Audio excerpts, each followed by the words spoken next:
भारत स्वतंत्र झाला, भारतानं लोकशाही स्वीकारली.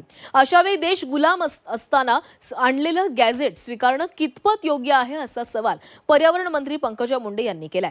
झी 24 तासच्या टू द पॉइंट या विशेष कार्यक्रमामध्ये त्यांनी ही भूमिका मांडलेली आहे. तसंच गॅझेटमधील नोंदी एका समाजासाठी मान्य करायच्या, मात्र दुसऱ्या समाजाकरता त्या नाकारणं योग्य नाही असंही त्या म्हणालेल्या आहेत. आरक्षणासारख्या गुंतागुंतीच्या विषयावर समन्वयाची भूमिका घेण्याऐवजी वाद वाढवण्यावरच भर दिला जात असल्याचं निरीक्षणही त्यांनी नोंदवलं.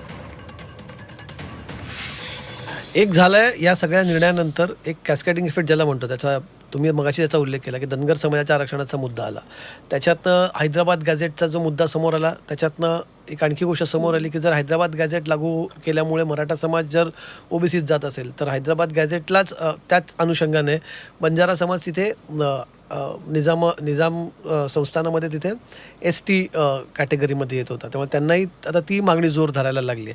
त्याच्यात आणखी बंजारी एकच आहे, त्यामुळे बंजारी समाजसुद्धा STमध्ये जावं अशी एक मागणी सुरू झाली.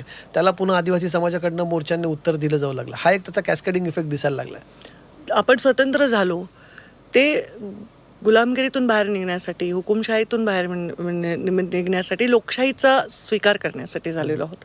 आणि जे गॅजेट्स लोकशाही प्रस्थापित व्हायच्या आधीचे होते त्या गॅजेटला आता अवलंब करावा हे कितपत योग्य. बरं, आलं तर एका समाजाला हवं आहे आणि दुसऱ्याला नाही असं करता येत नाही.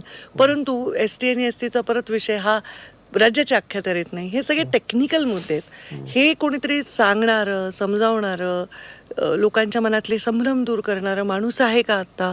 नाही. संभ्रम वाढवायचे, भांडणं लावायचे, अत्यंत चटपटी स्टेटमेंट करायचे, अशी परिस्थिती झाली. आणि सोशल मीडिया एक प्रकार झाला आहे अजून.